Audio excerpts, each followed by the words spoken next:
시간에 하나님의 말씀을 함께 보시겠습니다. 출애굽기 25장 10절부터 22절까지 말씀을, 본문이 조금 길지만 우리 10절부터 22절까지 말씀을 우리 한 목소리로 같이 읽었으면 좋겠습니다. 같이 읽겠습니다.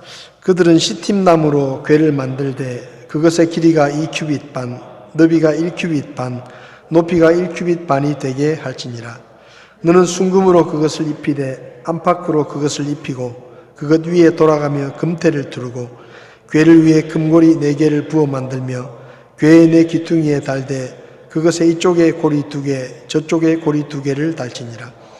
너는 시팀나무로 막대들을 만들어 그것들을 금으로 입히고 그 막대들을 궤의 양쪽 옆면의 고리들에 끼워 그것들로 궤를 나르게 하라.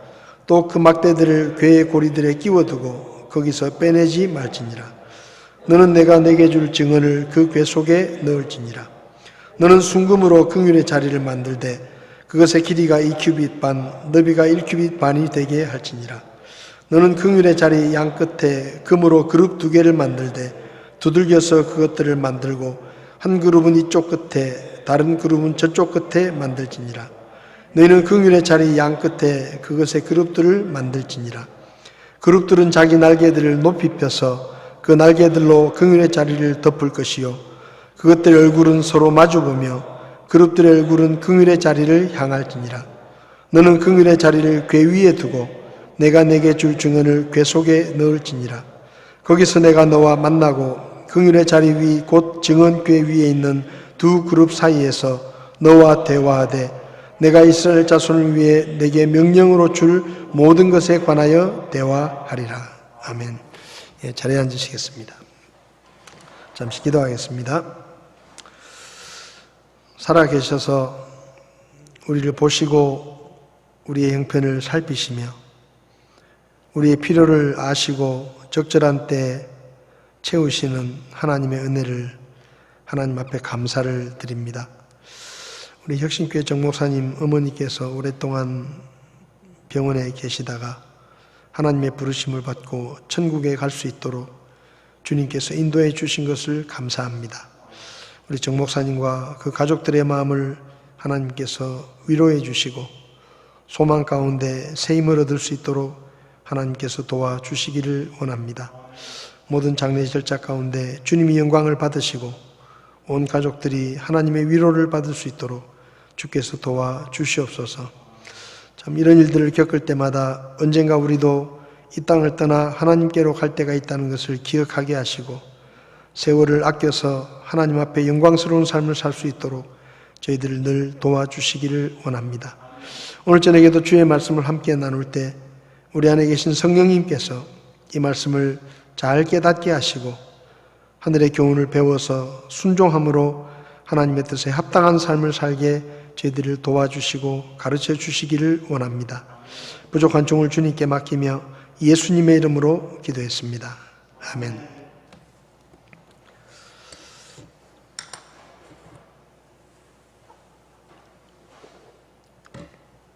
지난 수요일부터 출애굽기 25장의 말씀을 나누고 있는데요.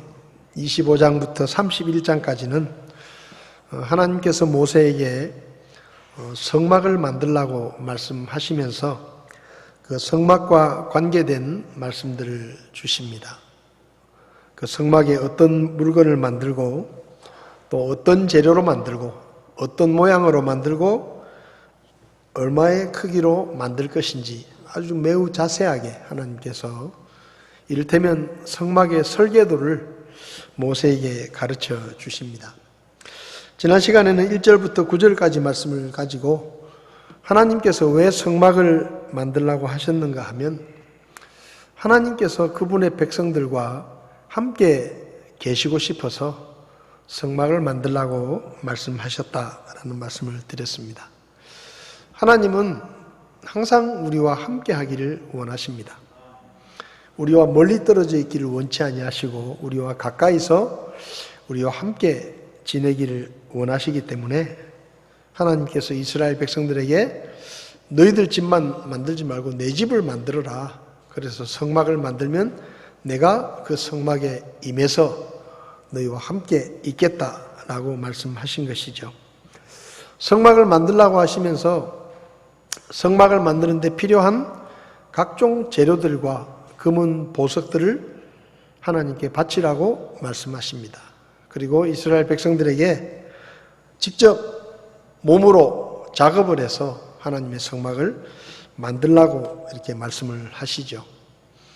사실 하나님은 말씀 한마디면 그까지 성막쯤이야 눈 깜짝할 사이에 만드실 수 있는 그런 능력이 있는 분이신데, 하나님께서 굳이 이스라엘 백성들에게 성막을 만드는 데 필요한 재료들을 바쳐라 라고 말씀하시고, 시간을 내고 몸을 들여서 직접 작업을 해서 그 성막을 만들라고 말씀하신 것은 이스라엘 백성들의 마음이 하나님께 드려지고 또 이스라엘 백성들의 마음이 하나님과 함께 있기를 원하셨기 때문에 그렇게 하셨다라는 말씀을 드렸습니다. 하나님은 지금도 우리와 함께 하기를 원하십니다. 그리고 우리와 함께 동행하며 함께 교제하며 주님이 주시는 기쁨과 평안을 우리가 누리기를 원하십니다. 하나님은 우리와 교제하기를 원하시고 할 수 있으면 우리와 늘 같이 있기를 원하십니다. 그래서 우리는 세상이 어렵고 힘들 때일수록 말씀과 기도로 하나님께 더 가까이 나아가고 하나님과 함께 있는 시간을 더 많이 늘리고, 그래서 하나님께서 주시는 새 힘을 얻어서 이 어려움의 시간들을 이겨내고 믿음으로 잘 견뎌내야 할 것입니다. 오늘은 이제 두 번째 성막에 관한 두 번째 말씀인데요. 10절에 보면 궤를 만들라, 이게 언약궤를 만들라라고 말씀하십니다. 그러니까 하나님께서 직접 새겨주신 십계명이 기록된 돌판을 보관하는 보관궤를 만들어라 라고 말씀하시는데, 이 언약궤를 만들라고 하나님께서 말씀하신 이 말씀을 통해 우리가 몇 가지를 좀 생각해 보려고 합니다. 먼저 이 언약궤를 여기 언약궤 혹은 정언궤, 법궤, 여러 가지 하나님의 궤, 여러 가지 이름으로 불리는데요. 하여튼 하나님께서 이 성막의 가장 중요한 지성소 안에 이 하나님의 법궤를 두게 하셨는데, 그 법궤 안에는 하나님께서 직접 새겨주신 십계명이 기록되어 있는 돌판을 보관해라, 그렇게 말씀을 하십니다. 그래서 그 십계명 돌판을 보관할 언약궤를 이제 만들라고 하셨는데,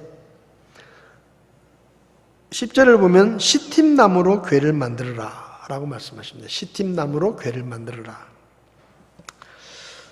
이 시팀나무로 궤를 만들고, 그리고 그 바깥쪽은 안팎을 금으로 입혀라 라고 말씀을 하시죠. 사실 성막에서 제일 중요한 것이 언약궤입니다. 그리고 언약궤뿐만 아니라 하나님의 성막에 있는 각종 물건들은 하나님의 집에서 쓰임 받는 아주 귀한 것들이죠. 그런데 특별히 이 언약궤는 지성소에 두는 것으로 하나님께서 그 언약궤 위에 임하시는데, 그 성막에서 제일 중요한 물건이라고 할 수 있습니다. 근데 그 언약궤를 재료를 시팀나무로 만들어라 라고 말씀하십니다. 이 시팀나무는 사막에서 유일하게 자라는 나무인데요. 조각목이라고 불리기도 하는데 우리나라로 하면 아카시아 계열의 나무입니다. 가시가 아주 많고, 그리고 이 시팀나무는 사막에서 자라기 때문에 될 수 있으면 수분을 빼앗기지 않아야 되기 때문에 아카시아 나무도 보면 잎사귀가 굉장히 작습니다. 작고 가늘죠, 잎사귀가. 그리고 이 시팀나무는 이렇게 여러 군락을 이루고 자라기보다는 상당히 떨어져서 이렇게 나무들이 자라는데, 그 뿌리가 보통 100m 정도 이렇게 퍼진다고 합니다. 그러니까 바닥으로 100m 정도를 이 나무 뿌리가 퍼진다는 거죠. 왜냐하면 수분을 빨아들일 때는 빨리 빨아들여야 되고, 그 다음에 수분을 날려보낼 때는 조금씩 날려보내야 되기 때문에 뿌리는 100m 이상, 기록상으로 보면 1km 정도까지 뿌리가 뻗어 있는 시팀나무도 있었다고 합니다. 그리고 잎사귀는 아주 조그만하죠. 왜냐하면 수분이 빨리 마르면 안 되니까. 그리고 가시가 많이 박혀 있는 그런 나무입니다. 성지순례를 가면 이 나무를 이제 볼 수가 있는데, 사실 이렇게 보면 정말 볼품이 없는 나무입니다. 열매도 없고요, 잎사귀도 별로 없고, 그리고 이 나무는 아주 쭉쭉 이렇게 곧게 자라는 게 아니고 아주 삐뚤삐뚤하게 자랍니다. 그리고 날카로운 가시까지 있어서 이 사람들이 별로 이렇게 목재로 쓰이기에는 아주 부적절한 그런 나무입니다. 그래서 이 나무들은 주로 언제 쓰이는가 하면, 이 시팀나무는 아주 딱딱하고 잘 썩지 않고 모양이 잘 변하지 않기 때문에 주로 관을 만들 때, 사람의 시신을 담아서 장례를 치르는 관을 만들 때 이 시팀나무를 많이 썼다고 합니다. 이 나무는 그 사막에서 아주 이 어려운 환경 가운데서 자라기 때문에 나무가 아주 야물고, 그리고 나뭇결이 이렇게 뒤틀리지 않고, 또 벌레도 잘 안 먹고 썩지도 않고, 그래서 이제 어떤 걸 만들어 놓으면 굉장히 오랫동안 그 변형되지 않고 오랫동안 그 모양대로 보존이 되기 때문에 하나님께서 특별히 성막에 있는 물건들을 만들 때 이 법궤뿐만 아니라 성막에 있는 대부분의 목재 재료들은 시팀나무를 쓰라고 말씀하셨습니다. 왜냐하면 시팀나무를 써야 이게 나무로 모양을 만들고 겉에 금으로 안팎을 씌우는데, 만약에 그 안에 있는 나뭇결이 비틀어져 가지고 변형이 생기면 이게 오래 못 쓰거든요. 그리고 벌레가 먹거나 썩으면 또 이게 오래 못 쓰니까, 사실 시팀나무는 겉모습은 보잘것없고 사람들은 별로 그렇게 쓰지 않는 나무지만은 하나님의 성막에 쓰기에는 최적화된, 그러니까 이 이스라엘 백성들이 지금 광야를 계속 다니는데 법궤를 한번 만들었다가 그게 조금 있다가 변형이 생기고 못 쓰게 되면 또다시 만들고 또다시 만들고 이래야 되는데 그럴 수가 없지 않습니까? 그러니까 이 시팀나무를 재료로 쓰면, 한번 만들어 놓으면 오랫동안 쓸 수 있기 때문에 이 나뭇결이 비틀어지지 않고 아주 변형되지 않고, 그래서 그 시팀나무로 성막에 있는 여러 가지 물건들을 만들라고 말씀하셨습니다. 실제로 이 언약궤를 보면 모세 시대 때 언약궤를 만들었는데요. 모세 시대가 주전 한 1400년대쯤인데 그때 만든 이 언약궤가 계속 보존이 돼가지고 솔로몬 때도 솔로몬이 성전을 건축하고 언약궤를, 그 동일한 언약궤를 성전에 둡니다. 그리고 바빌론 왕 느부갓네살이 남왕국 유다를 멸망시킬 때 성전을 완전히 파괴를 했는데 그게 주전 한 586년경입니다.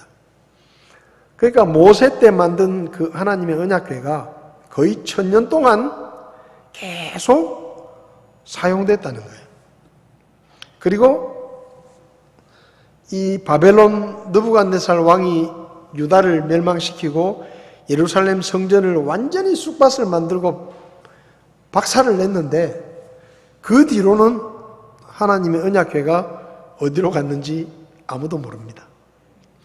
그래서 이 하나님의 법궤는 가끔 영화의 소재로도 이렇게 등장하는데, 인디아나 존스 같은 영화를 보면 잃어버린 성궤를 찾아서 하는 그런 영화가 있는데, 하여튼 이 하나님의 법궤가 지금 어디 있느냐? 이게 사람들의 굉장히 큰 관심이지만 이 바빌론의 유다가 망할 때 성전이 완전히 파손됐는데 그 후로는 이 하나님의 궤가, 법궤가 어디가 있는지 아무도 모릅니다. 하나님께서 숨기셨겠죠. 어쨌든 이 시팀나무는 생김새나 모양은 볼품이 없고 사람들도 별로 귀하게 여기지 않는 나무였지만 그 나뭇결이 뒤틀리거나 모양이 변형되지 않고 오랫동안 제 모양을 유지를 할 수 있었기 때문에 하나님의 집에서 언약궤나 또 번제단, 분향단 같은 이런 목재로 만든 기구들은 거의가 다 시팀나무로 만들어졌다라는 것을 우리가 알 수 있습니다. 사람도 그런 것 같아요. 하나님께서 왜 시팀나무를 그렇게 귀하게 쓰셨는가 하면 변함이 없고 꾸준하고, 그러니까 모양도 바뀌지 않고 벌레도 안 먹고 한번 만들어 놓으면 천년이 가도록 그대로 사용할 수 있는 그런 나무였기 때문입니다. 여러분, 하나님은 사람도 그렇습니다. 사람도. 하나님은 약하고 배운 것이 없고 가진 것이 적고 보잘것없는 사람이라도 그 사람의 믿음이 쉽게 흔들리거나 요동하지 않고 충성스럽고 신실한 사람을 하나님은 쓰십니다.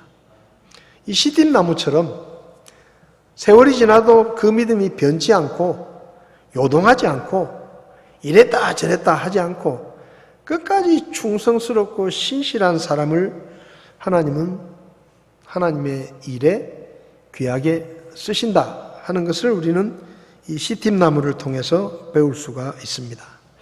마태복음 25장을 보면 달란트 비유가 나오는데요. 그 달란트 비유에 3명의 종이 나오는데 5달란트 받은 사람, 2달란트 받은 사람, 1달란트 받은 사람이 나옵니다. 근데 5달란트 받은 사람은 장사를 해가지고 5달란트를 남기고 2달란트를 받은 사람은 2달란트를 남깁니다. 그래서 주인에게 칭찬을 받죠. 근데 성경을 보면 그 주인이 종들을 칭찬할 때 그들의 능력이나 그들이 남긴 이윤이 얼마냐에 따라서 그들을 칭찬한 것이 아니라 그들을 칭찬한 한 가지 이유는 뭔가 하면 착하고 신실하다, 충성되다, 신실하다. 마태복음 25장 21절을 보면 그의 주인이 그에게 이르되 잘했다, 선하고 신실한 종아, 내가 적은 것에 신실하였은즉 내가 너를 많은 것을 다스릴 치리자로 삼겠다라고 칭찬하십니다. 성경에서 하나님께 쓰임받았던 사람들의 가장 큰 특징, 동일한 특징이 뭔가 하면 그 믿음이 쉽게 흔들리거나 변하지 않고 꾸준함과 신실한 믿음의 사람들이었다는 것입니다. 노아가 하나님께 쓰임받은 것은 불신앙이 팽배했던 시대에 하나님의 말씀을 믿고 거의 100년 이상을 방주를 만듭니다. 여러분, 어마어마한 방주를 만들다가 지칠 때도 있고 사람들이 와서 비웃으면 속상할 때도 있고 비는 한 번도 오지 않았는데 산꼭대기에다 배를 만들면 내가 지금 뭐하는 짓인가 스스로 회의가 들 때도 있고요. 그럴 때도 있는데 근데 그 모든 것들을 노아는 다 물리치고 하나님의 말씀 하나만 믿고 100년 이상을 방주를 만듭니다. 그게 뭐예요? 그게 꾸준한 것입니다. 신실한 거예요. 하나님이 말씀하셨으니까 그 말씀을 믿고 이랬다 저랬다 흔들리지 않고 방주 만들다가 지치면 좀 포기했다가 쉬다가 에이 모르겠다 이제 그만하자 이런 게 아니라 다 만들 때까지 하나님의 말씀을 믿고 끝까지 가는 거예요. 끝까지. 아브라함을 하나님이 왜 쓰셨습니까? 75세의 아들을 주시겠다고 약속을 했는데 25년 동안 하나님이 아들을 안 주셨어요. 약속을 하고 25년 동안 약속을 안 지키는 겁니다. 그런데도 성경을 보면 아브라함이 그 믿음이 변치 않고 하나님의 약속의 말씀을 붙들고 끝까지 기다렸다는 거예요. 주실 때까지 기다렸다는 겁니다. 신실한 믿음 때문입니다. 요셉을 쓰신 것도 마찬가지예요.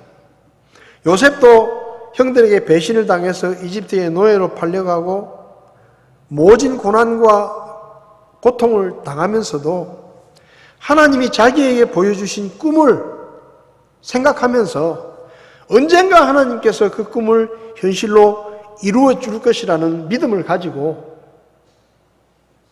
변치 않는 믿음으로 하나님의 때를 기다렸습니다. 그 신실함 때문에 하나님이 요셉을 쓰신 거예요. 다윗도 마찬가지죠. 10대의 나이에 이스라엘의 왕으로 예비됩니다. 근데 사울에게 쫓김을 당하면서 20년 이상을 광야를 떠돌아다닙니다. 죽을 고생을 합니다.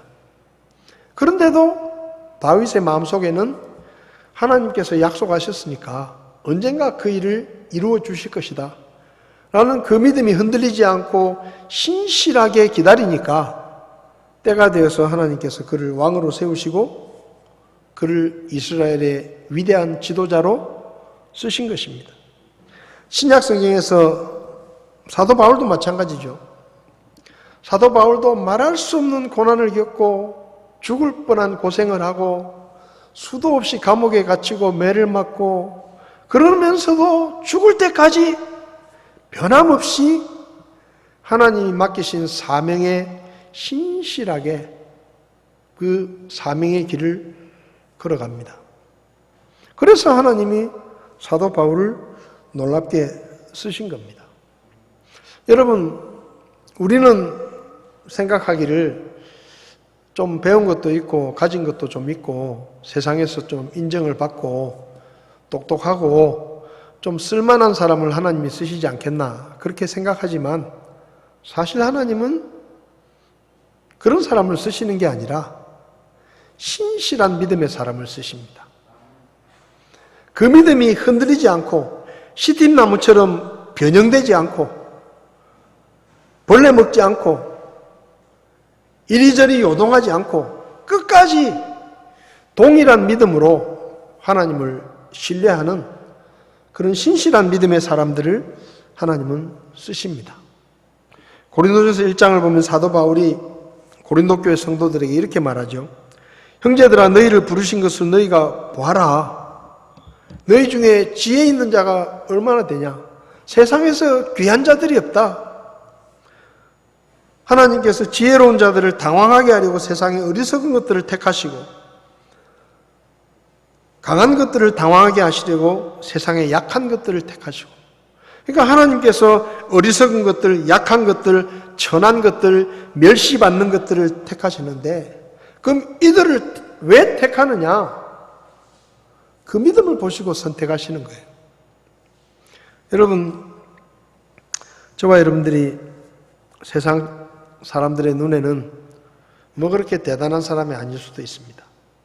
가진 것도 별로 없고 배운 것도 많지 않고 그리고 세상에서 그렇게 주목받는 그런 유명한 사람이 아니더라도 우리가 하나님 앞에서 신실한 믿음의 사람이 되면 우리의 믿음이 흔들리지 않고 충성스럽고 신실한 믿음의 사람이 되면 이 시팀나무가 정말 보잘것없는 나무지만 쓸모없는 나무지만 하나님의 집에 고귀한 물건들을 만드는데 쓰임받은 것처럼 우리도 신실한 믿음의 사람이 되면 하나님께서 우리를 쓰시고 우리 교회를 쓰십니다.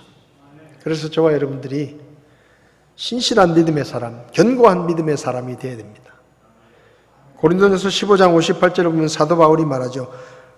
너희는 굳게 서서 흔들리지 말고 항상 주의 일을 넘치게 하라. 너희 수고가 주 안에서 헛되지 않다라고 말씀합니다. 여러분, 시대가 변하면 변할수록, 세월이 흐르면 흐를수록, 주님이 다시 오실 때가 가까워지면 가까워질수록 믿음 생활하는 게 쉽지 않을 것입니다. 믿음을 지키는 게 쉽지 않을 거예요. 그러나 우리는 결심을 해야 됩니다. 내가 하나님 앞에서 신실한 믿음의 사람이 되겠다. 내가 끝까지 말씀을 붙들고 충성스러운 믿음의 사람이 되겠다.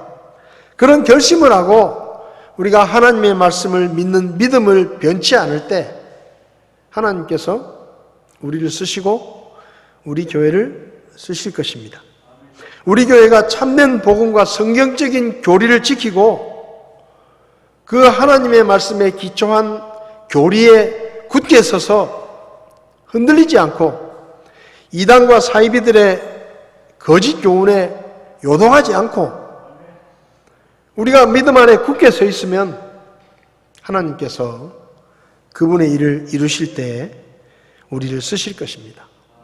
이 시팀나무의 교훈을 통해서 저와 여러분들이 하나님 앞에서 신실한 믿음의 사람으로 쓰임 받아야 되겠다. 그런 소망과 또 소원과 결심을 우리 마음속에 다시 한번 새길 수 있었으면 좋겠습니다. 그 다음에 이 두 번째로 이 언약궤가 우리에게 가르쳐 주는 것은요, 무엇을 하든지 하나님의 말씀이 기준이라는 거예요. 우리는 무엇을 하든지 하나님의 말씀에 따라서 해야 된다라는 것을 가르쳐 줍니다. 여기 하나님께서 십계명 돌판을 담을 궤를 만들라고 하시는데 그 궤를 만들라고 하시면서 그 궤의 뚜껑에 대해서 말씀하십니다. 뚜껑, 그 궤를 덮는 덮개에 대해서 말씀하시는데 17절을 보면 너는 순금으로 긍휼의 자리를 만들어라. 그러니까 하나님의 법궤에 뚜껑을 만드는데 이 뚜껑이 보통 뚜껑이 아닙니다. 긍휼의 자리를 만들어라. 여기 우리 성경에 긍휼의 자리라고 번역이 되어 있는데 더 정확한 번역은 긍휼의 의자입니다. 의자. 이게 법궤 뚜껑이 의자 모양으로 되어 있어요. 의자 모양으로. 의자 모양으로 되어 있는데 양쪽에 천사들이 날개를 펴서 그 의자를 덮고 있고 그 의자가 쉽게 말하면 긍휼의 자리입니다. 그래서 법궤의 뚜껑이 그냥 일반 뚜껑이 아니라 하나님께서 특별히 그 뚜껑에 의미를 부여하시면서 긍휼의 자리라는 이름을 붙이셔서 덮개를 만들라고 하시는데요. 여기 보면 그룹을 만들어라. 그리고 한 그룹은 이쪽 끝에, 한 그룹은 저쪽 끝에, 그룹은 이게 천사 모양을 말하거든요. 날개를 펴게 하고 그룹의 시선은 그 가운데 그 쉽게 말하면 중앙을 바라보게 하고 법궤 쪽으로 바라보게 하고 여러 가지 말씀을 하십니다. 그리고 21절을 보면 긍휼의 자리를 궤 위에 두고 내가 내게 줄 증언을 궤 속에 넣어라. 그러니까 이게 무슨 말인가 하면 법궤를 만들고 그 법궤의 뚜껑이 긍휼의 자리라는 거죠. 근데 그 긍휼의 자리가 무슨 자리냐? 22절을 보면 거기서 내가 너와 만나고 긍휼의 자리 위 곧 증언궤에 있는 두 그룹 사이에서 너와 대화를 하겠다. 그러니까 이 덮개인 긍휼의 자리는 뭐 하는 장소냐? 하나님과 사람이 만나는 장소입니다. 그러니까 하나님이 거기 앉아 계시는 거예요. 그러면 사람이 거기 가서 하나님과 만나는 장소입니다. 만나는 장소예요. 그리고 레위기 16장을 보면 이 긍휼의 자리는 다른 성경을 보면 속죄소 혹은 속죄판이라고 이렇게 번역이 되기도 했는데 왜 그렇게 번역을 했는가 하면 레위기 16장을 보면 1년에 한 번 대속죄일이 있는데 이 대속죄일에 대제사장이 지성소에 들어가서 이 법궤 앞에 섭니다. 제일 먼저는 자기의 죄를 용서받기 위해서 자기를 위한 제물의 피를 가지고 가서 그 법궤 위에 있는 긍휼의 자리에 피를 뿌립니다. 피를 뿌리면 그 피를 보시고 하나님께서 대제사장의 1년 동안 지은 죄를 용서하시는 거죠. 그 다음에 대제사장이 다시 나왔다가 두 번째 들어갈 때는 이스라엘 백성들의 죄를 용서받기 위한 제물의 피를 들고 들어갑니다. 그리고 그 똑같은 긍휼의 자리에 하나님이 앉아 계시는 그 자리에 그 제물의 피를 뿌립니다. 그러면은 하나님께서 이스라엘 백성들이 1년 동안 지은 죄를 용서하시는 거예요. 그러니까 이 긍휼의 자리는 두 가지 의미가 있습니다. 하나는 하나님과 사람이 만나는 장소. 그 다음 두 번째는 죄 사함을 받는 장소입니다. 그런데 그 긍휼의 자리를 왜 그러면 법궤 위에 덮개로 만들라고 하셨느냐? 그 법궤 안에 뭐가 있죠? 하나님의 말씀이 있죠. 그러니까 하나님과의 만남, 죄 사함, 이런 모든 일들은 뭐에 따라서 이루어진다고요? 하나님의 말씀에 따라서 이루어진다. 사람이 하나님을 만나는 것도 아무렇게나 만나는 게 아니고 하나님의 말씀이 정해준 원리에 따라서, 죄 사함을 받는 것도 아무렇게나 죄 사함을 받는 게 아니고 하나님의 말씀에 따라서. 그러니까 쉽게 말하면 이스라엘 백성들의 모든 삶의 기준이 하나님의 말씀이다라는 것을 가르치시면서 특별히 하나님을 만나는 것, 그게 제사죠. 제사. 구약시대로 말하면 제사고 우리식으로 말하면 예배입니다. 그리고 죄 사함을 받는 방법, 이 모든 것들이 뭐에 따라서요? 사람의 생각에 따라서가 아니라 하나님의 말씀에 따라서 이루어져야 된다는 겁니다. 여러분, 우리가 하나님을 섬길 때 아무리 작은 일이라도 사람의 생각이나 사람의 아이디어로 하나님을 섬기는 게 아니고 하나님의 말씀의 원리에 따라 하나님을 섬기는 것입니다. 그래서 언약궤 안에 하나님의 말씀이 있고 그 덮개를 긍휼의 자리로 만들라고 하신 것은 하나님과 사람이 만날 때 하나님의 말씀에 따라 만나야 되고 죄 사함도 말씀에 따라 받는 것이다 라는 것을 특별히 가르쳐 주시기 위해서 하나님은 그렇게 말씀하신 것입니다.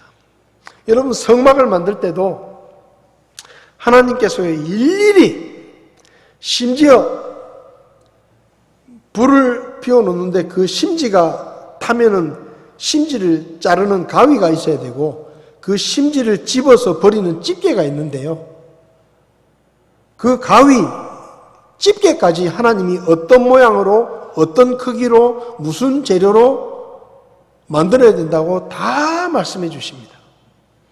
그러니까 성막에 있는 건 하나도 사람의 생각에서 나온 게 없어요. 전부 하나님께서 색깔부터 시작해서 무슨 재료, 모양, 크기 전부 다 하나님이 정해 주십니다. 왜 그렇게 하시죠? 사실 어떤 면에서 보면 하나님께서 그냥 모세에게, 모세야, 내가 내 백성과 함께 있고 싶으니까 나를 위해서 내 집을 좀 만들어라, 그렇게 그냥 모세한테 하나님께서 특별한 지시를 안 하시고 모세에게 하나님의 집을 만들라고 했다면 제 생각에는 하나님이 만들라고 하신 것보다 훨씬 더 잘 만들었을 거예요. 더 화려하고 더 크고 더 웅장하게. 하나님의 집인데 명색이, 그렇지 않겠어요? 하나님이 하나님의 집을 만들라고 하시는데 어마어마하게 만들었을지도 모릅니다.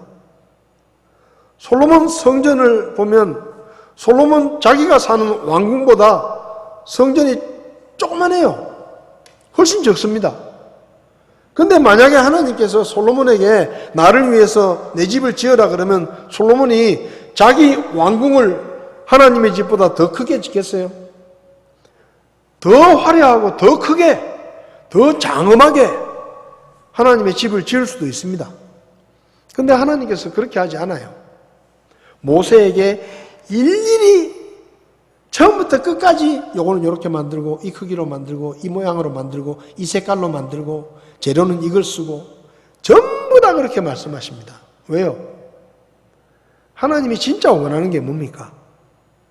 하나님이 진짜 원하는 것은 하나님의 백성들이 하나님의 말씀에 따라 지어놓은 그분의 집에 그분이 계시고 싶은 겁니다. 하나님이 가장 중요하게 여기시는 게 뭐냐? 우리가 그분의 말씀에 순종하며 사는 것입니다. 그래서 긍휼의 자리를 따로 만들지 않고 하나님의 말씀이 들어있는 법궤 위에 덮개로 그걸 만들라고 하신 것이죠. 역대상 28장을 보면 다윗이 자기가 하나님의 성전을 지어드리고 싶었는데 하나님이 너는 안 된다 그래가지고 자기 아들 솔로몬에게 하나님의 성전을 지으라고 말을 하는데 거기 보면 역대상 28장 11절부터 12절을 보면요. 다윗이 뭐라고 말하는가 하면 솔로몬에게 설계도를 줍니다.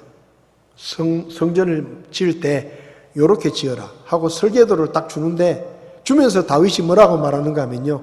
이 설계도는 하나님이 영으로 나에게 알려주신 것이다.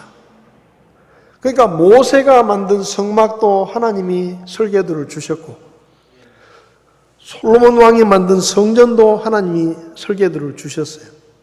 그리고 하나님의 말씀에 따라 만들라고 하신 것입니다. 특별히 이 긍휼의 자리는 하나님과 사람의 만남 그리고 죄 사함과 관련이 되어 있습니다. 여러분 우리가 하나님을 예배드릴 때 우리 마음대로 예배를 드리는 게 아니에요.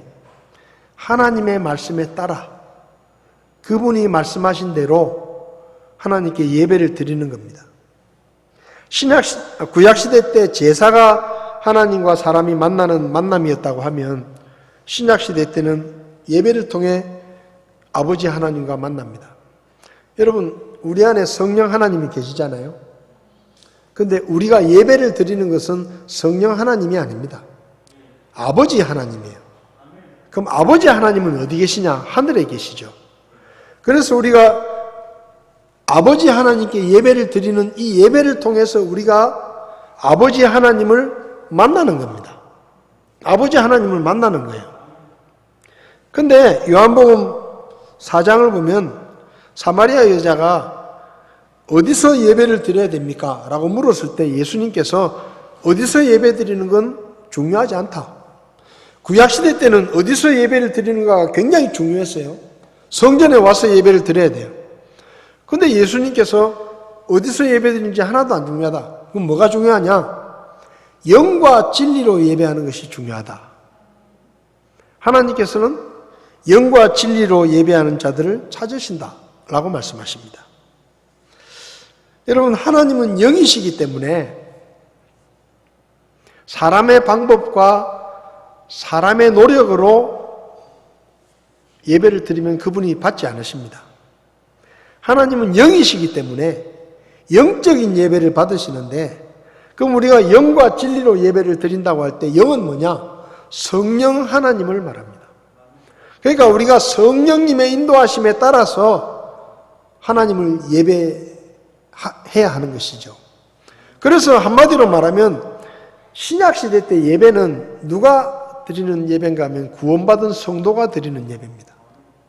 하나님은 구원받은 성도의 예배를 받으십니다. 왜냐하면 구원받은 성도 안에는 누가 있죠? 성령 하나님이 계세요. 그럼 하나님이 왜 우리에게 성령 하나님을 보내주시느냐? 성령 하나님을 통해서 하나님을 알게 되고 그분의 말씀을 깨닫게 되고 그분의 말씀이 가르치는 대로 하나님을 섬길 수 있기 때문에 우리 안에 계신 성령 하나님의 인도하심을 따라서 우리가 예배를 드려야 하는 겁니다. 그래서 구원받은 성도만이 하나님이 받으시는 예배를 드릴 수가 있어요. 왜? 구원받은 성도에게만 성령 하나님이 계시잖아요. 그래서 우리가 예배를 드리러 올 때 교회당에 수많은 사람이 있어도 거기 안 믿는 사람도 있고 뭐 잠깐 방문한 사람도 있는데 구원받지 못한 사람의 예배는 하나님과 상관없습니다. 하나님은 영으로 예배드리는 구원받은 성도들의 예배를 받으시는 거죠. 그래서 우리가 예배를 드리러 나올 때는 항상 뭘 먼저 생각해야 되는가 하면 내가 진짜 구원받은 사람인가? 내가 진짜 예수 그리스도를 믿고 구원받아 성령님을 가진 사람인가?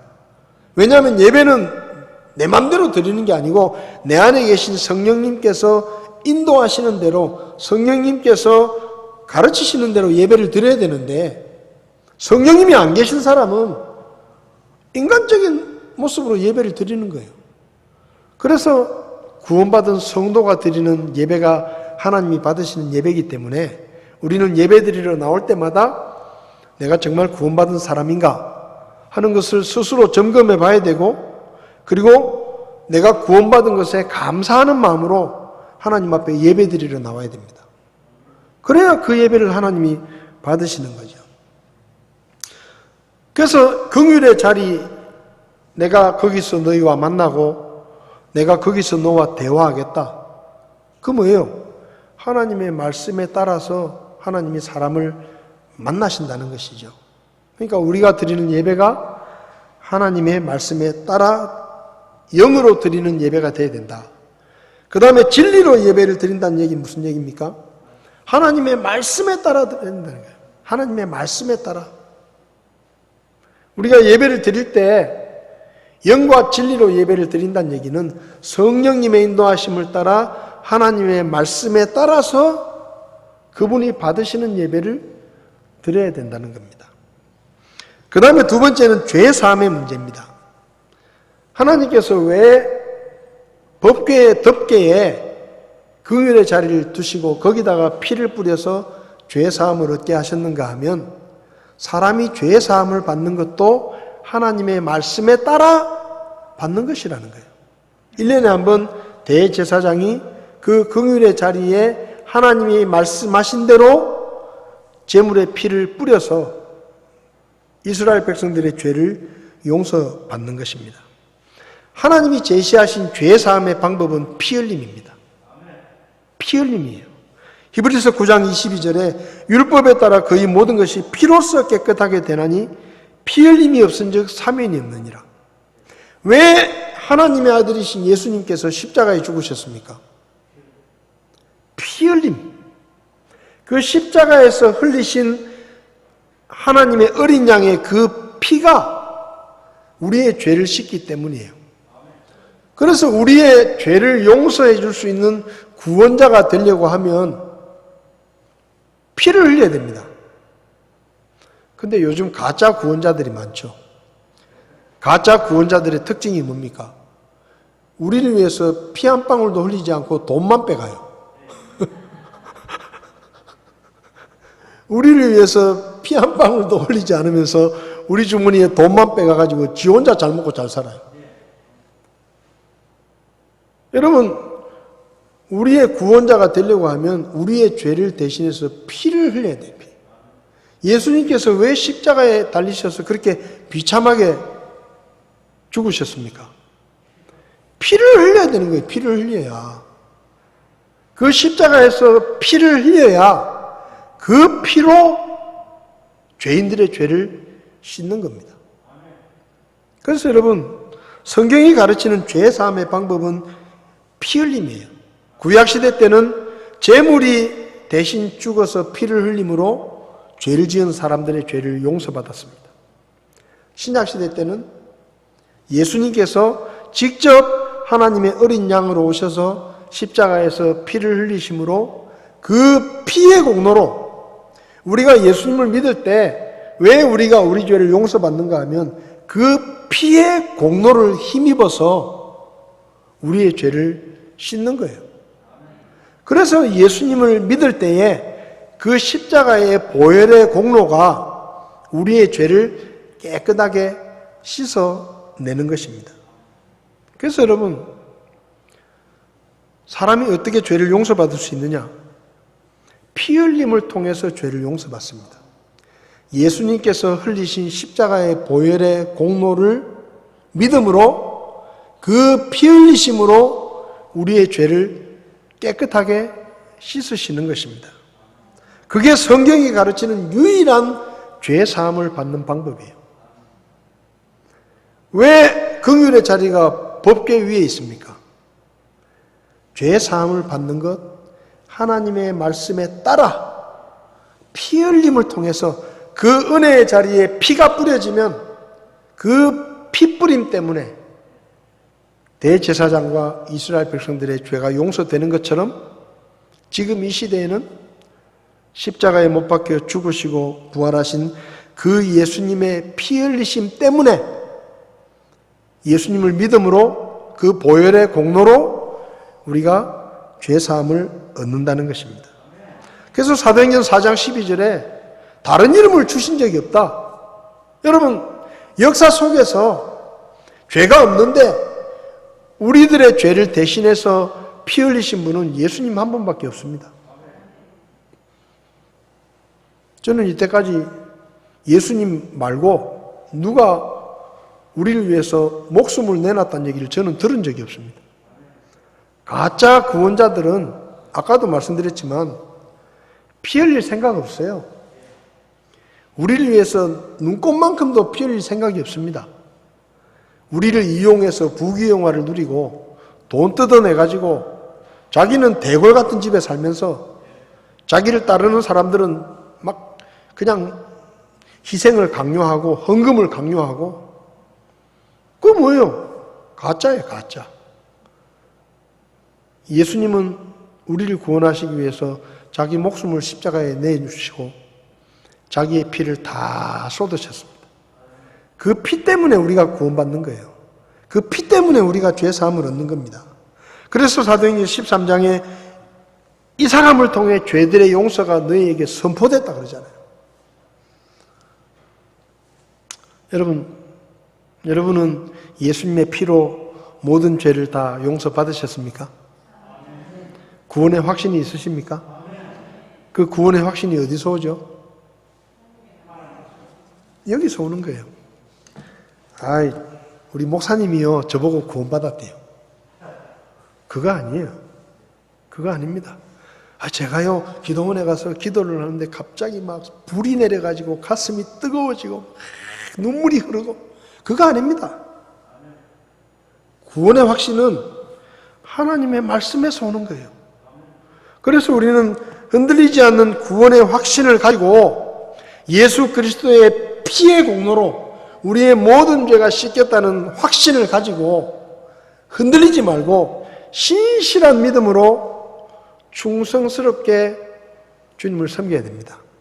그러면 하나님께서 보잘것없는 시팀나무를 놀랍게 쓰시는 것처럼 저와 여러분들을 하나님의 귀한 일에 써주실 것입니다.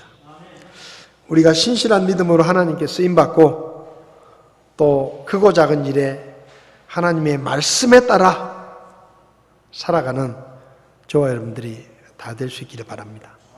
언약궤를 통해서 우리는 보잘것없는 우리를 써주시는 하나님의 은혜와 또 하나님의 말씀에 따라 살아야 되는 것이 얼마나 중요한지를 살펴보았습니다. 저와 여러분들이 항상 아무리 작은 일이라도 하나님의 말씀에 따라 사는 저와 여러분들이 될 수 있기를 바랍니다. 기도하시겠습니다.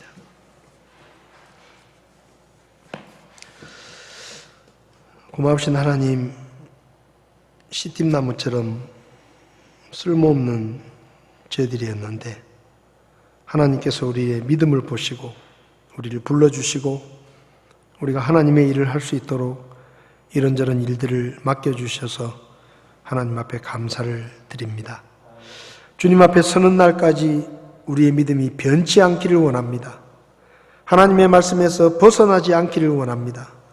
주님이 우리에게 주신 복음과 성경적인 교리가 변질되지 않기를 원합니다. 우리가 요동하지 않는 믿음으로 신실한 믿음의 사람으로 하나님께 쓰임받도록 도와주시고 우리의 모든 행동이 하나님께 드리는 예배와 우리의 모든 삶의 모든 일들이 하나님의 말씀에 따라 순종하는 삶이 되도록 저희들을 도와주시옵소서. 이 마지막 시대 세상은 혼탁스럽고 진리가 점점 혼탁해져가는 이 시대 속에서 우리가 하나님의 말씀에 진리를 붙들고 그 말씀에 따라 순종하며 사는 우리 모두가 될 수 있도록 저희들을 도와주시고 하나님 앞에 영광스럽게 쓰임받는 삶을 살다가 주님 부르실 때 할렐루야 하며 주님 앞에 돌아갈 수 있도록 저희를 도와주시옵소서. 오늘도 귀한 말씀을 감사드리며 예수님의 이름으로 기도했습니다. 아멘. 예배를 마치겠습니다.